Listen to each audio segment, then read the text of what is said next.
Rohingya मुसलमानों के खिलाफ भी योगी सरकार का एक्शन शुरू हो गया है। पाठशाला में अब योगी का वो ऐलान जिससे रोहिंग्या मुसलमानों में भगदड़ मची है, उसका चर्चा।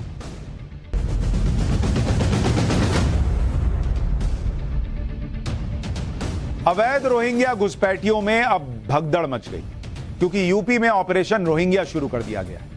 यूपी में इस ऑपरेशन के फर्स्ट राउंड में ही 74 रोहिंग्याओं को अरेस्ट किया जा चुका है और अब सेकंड राउंड की तैयारी चल रही है। करीब 1 महीने पहले यूपी के मुख्यमंत्री योगी आदित्यनाथ ने यूपी से रोहिंग्या घुसपैठियों को खदेड़ने का प्लान फाइनल किया था और इसके बाद यूपी से घुसपैठियों को ढूंढ ढूंढ कर निकालने के लिए स्पेशल टीम बनी। यूपी पुलिस और यूपी एटीएस का जॉइंट ऑपरेशन स्टार्ट हुआ। फर्स्ट फेज में यूपी के 6 जिलों में एक्शन हुआ। 8 घंटे तक पुलिस और एटीएस का एक्शन मोड दिखा। मथुरा, अलीगढ़, गाजियाबाद और हापुड़ में एक्शन हुआ।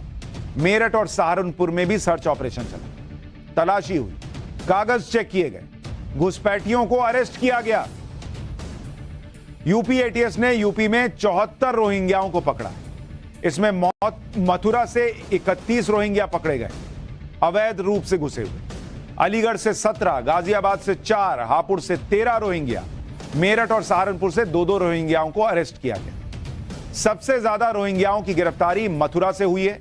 बताया जा रहा है कि ये सारे रोहिंग्या बांग्लादेश से बॉर्डर क्रॉस करके इंडिया आए। मथुरा के अल्हापुर और कोटा गांव के बीच में इन लोगों ने अपनी पूरी अवैध बस्ती बसा ली।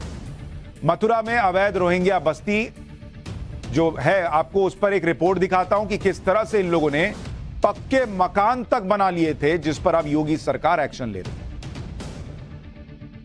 यूपी एटीएस और मथुरा पुलिस ने कार्रवाई करते हुए अल्हापुर इलाके से, जो कि मथुरा का इलाका है, वहां से तकरीबन 40 रोहिंग्यों को गिरफ्तार किया है। ये रोहिंग्या पिछले 25 से 30 साल से भारत में रह रहे थे, अलग अलग इलाकों में रह रहे थे और उसके बाद अब यूपी एटीएस और मथुरा पुलिस की ज्वाइंट कार्रवाई में इन लोगों को गिरफ्तार किया गया है। यही वो इलाका है अल्हापुर जहां हम मौजूद हैं और कुछ इसी तरीके से झुग्गी झुपड़ी बस्ती बनाकर लोग जो है वो यहाँ पे रह रहे थे। ये सारे रोहिंग्या बांग्लादेश और म्यांमार से आए हुए हैं और यहीं पे अपना जो गुजर बसर है वो कर रहे थे, लेकिन पुलिस ने अब इसके ऊपर कार्रवाई की है और यहां से गिरफ्तार किया है। अब देखिए जरा इस पहले पूरे इलाके को देखिए, किस तरीके से एक छोटा कस्बा इन लोगों ने बना के रखा हुआ है। यही नहीं, सिर्फ झुग्गी झोपड़ी ही आपको नहीं दिखाई देगा। इसके अलावा देखिए, मैं एक और तस्वीर आपको दिखाता हूं।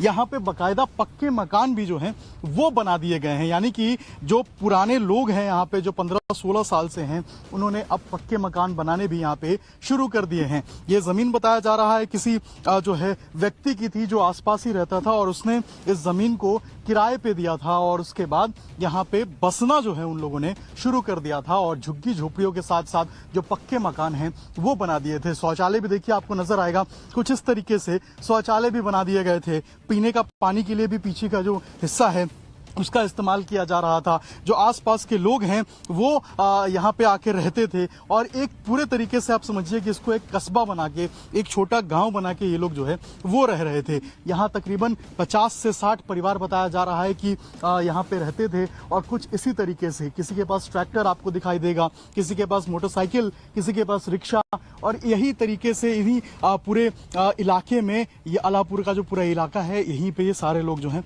वो रहते हैं। बताया जा रहा है कि ये आसपास के इलाके में जो कूड़ा बिनने का काम होता है ये वो करते थे। कबाड़ी जो आते हैं वो कबाड़ी खरीदने का काम करते थे, बेचने का काम करते थे।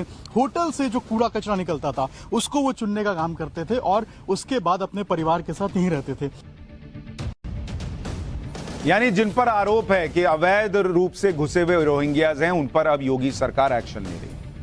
यूपी में रोहिंग्या के खिलाफ एक्शन इसलिए भी तेज हो गया है क्योंकि आप देखिए, यूपी में करीब 3000 रोहिंग्या घुसपैठी हैं, ये कहा जाता है, और देश में 40,000 रोहिंग्या घुसपैठी, सिर्फ 20,000 ही यूएनएचआरसी में रजिस्टर्ड है। रोहिंग्याओं के खिलाफ जो कुछ हुआ उसे आप सिर्फ एक ट्रेलर कह सकते हैं, क्योंकि यह ऑपरेशन पूरे यूपी में चलेगा। हर जिले में एक्शन होगा, एक एक घुसपैठियों को ढूंढकर निकाला जाएगा, घुसपैठ का पूरा रूट डिकोड किया जाएगा, कैसे ये रोहिंग्या म्यांमार से अवैध तरीके से यूपी आए, इसकी पूरी जानकारी जुटाई जाएगी और इसी के हिसाब से योगी सरकार एक्शन लेती चली जाएगी। पाठशाला में अब वक्त है अगली क्लास का। पाठशाला में अब ब्रिटेन